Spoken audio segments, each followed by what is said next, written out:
Good morning friends, स्वागत आहे तुमचं पुन्हा एका नवीन व्हिडिओमध्ये. तर मग चला सुरुवात करूयात आजच्या प्री मार्केट रिपोर्टला आणि जाणून घेऊयात की आज मार्केट कसं राहू शकतं ते. सगळ्यात सुरुवातीला पाहूयात की शुक्रवारी मार्केटमध्ये काय झालं ते. शुक्रवारी जे FIIs म्हणजे फॉरेन इन्स्टिट्यूशन हे नेट सेलर्स होते आत्तापर्यंत, तर ते नेट बायर्स झालेले आहेत. त्यांनी 1,500 कोटीच्या आसपास बाईंग केलेलं आहे. परंतु डोमेस्टिक इन्स्टिट्यूशननं एक चांगला प्रॉफिट बुकिंग केलेला आहे.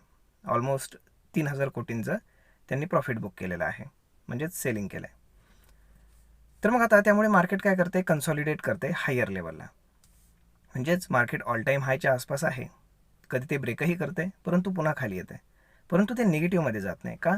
तर त्याला US मार्केटचाही सपोर्ट आहे. US मार्केट हे शुक्रवारी हायर क्लोज झालेले आहेत ग्रीनमध्ये. तिथे जॉब डेटा आलेला आहे की जो एक्सपेक्टेशनपेक्षाही फार चांगला आला आहे. परंतु एक्सपेक्टेशनपेक्षा फार चांगला जॉब डेटा येणं हे मार्केटसाठी निगेटिव्ह आहे आणि तरीही मार्केट ग्रीनमध्ये क्लोज आहे. म्हणजेच काय, तर मार्केट बुल रॅलीमध्ये आहे आणि त्यामुळे तिथे छोट्या मोठ्या ज्या काही निगेटिव्ह न्यूज आहेत तर त्याला मार्केट इम्पॅक्ट करत नाही, हे लक्षात घ्या. आता दुसरी महत्त्वाची गोष्ट ती म्हणजेच एशियन मार्केट्स जे आहेत तर ते ॲज युजल मिक्स आहेत. काही ग्रीन काही रेडमध्ये क्लोज आहेत. आता येऊयात आपल्या इंडियन मार्केटकडे. इंडियन मार्केटमध्ये जर आपण पाहिलं तर काही स्टॉक स्पेसिफिक जर असतील तर HDFC बँक, रिलायन्स, त्यानंतर इन्फोसिस आणि TCS आणि ICICI बँक या स्टॉक्सवरती आता लक्ष ठेवायला हवं, कारण या स्टॉक्समध्ये काही मुवमेंट येऊ शकतं. कारण टेक्निकली आपण माहितीच आहे HDFC बँकचा ब्रेकआउट झालेला आहे आणि त्यानंतर रिलायन्स जे आहे तर ते स्ट्रगल करते थोडंसं. त्याचं कारण असं आहे की तिथे विंडफॉल टॅक्सचा थोडा प्रॉब्लेम आहे, परंतु काय होतं आहे ते पाहणं जास्त गरजेचं आहे. आता US इन्फ्लेशन डेटा आहे तो उद्या येणार आहे, त्यामुळे आज मार्केटमध्ये काही मोठं मुवमेंट येईल अशी शक्यता फार कमी आहे. मे बी उद्या काहीतरी मुवमेंट येऊ शकतं. परंतु मार्केट जरी पॉझिटिव्ह असलं तरी मार्केट मोठं मुवमेंट या आठवड्यामध्ये करण्याची शक्यता फारच कमी आहे. त्याच्यामागचं कारण म्हणजे आपल्याकडे येणारे जे कॉर्पोरेट रिझल्ट्स आहेत तर ते जर पॉझिटिव्ह आले तर मार्केट ब्रेकआउट करून जाईल आणि ते जर निगेटिव्ह आले तर मार्केट ब्रेकडाऊन करेल. हा एक साधा सरळ कन्सेप्ट आहे. मग आपल्याकडे जो पहिला मोठा रिझल्ट येणार आहे तो आहे TCSचा आणि तो रिझल्ट येणार आहे शुक्रवारी. त्यामुळे हा पूर्ण आठवडा मार्केटमध्ये थोडंसं शांतता राहील. परंतु शुक्रवारी जो काही रिझल्ट TCSचा येईल तर त्याचा इम्पॅक्ट हा सोमवारी इमिजिएट येईल. म्हणजेच सोमवारी तुम्हाला पाहायला भेटेल की इन्फोसिस, TCS हे आयदर फार वाढतील किंवा फार पडतील.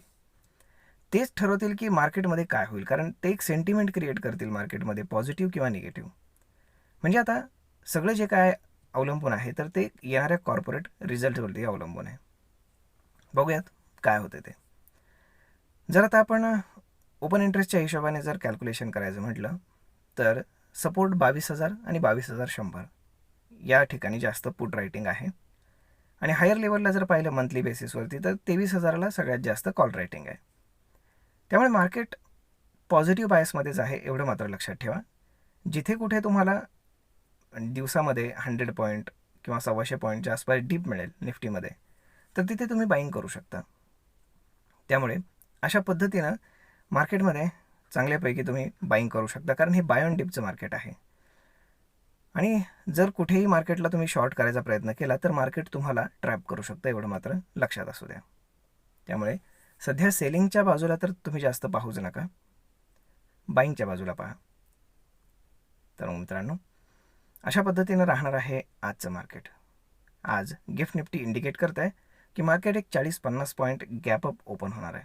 त्यामुळे हा गॅपअप सस्टेन होतो की इथे डोमेस्टिक इन्स्टिट्यूशन पुन्हा प्रॉफिट बुकिंग करतात ते सुरुवातीला पाहणं गरजेचं आहे. त्यामुळे जिथे कुठे डिप मिळेल तर तिथे चांगलं बाईंग होण्याची शक्यता आहे. त्यामुळे तुम्ही थोडं सावध राहा, तयारीत राहा. आय होप तुम्हाला हा व्हिडिओ ही माहिती नक्कीच आवडली असेल.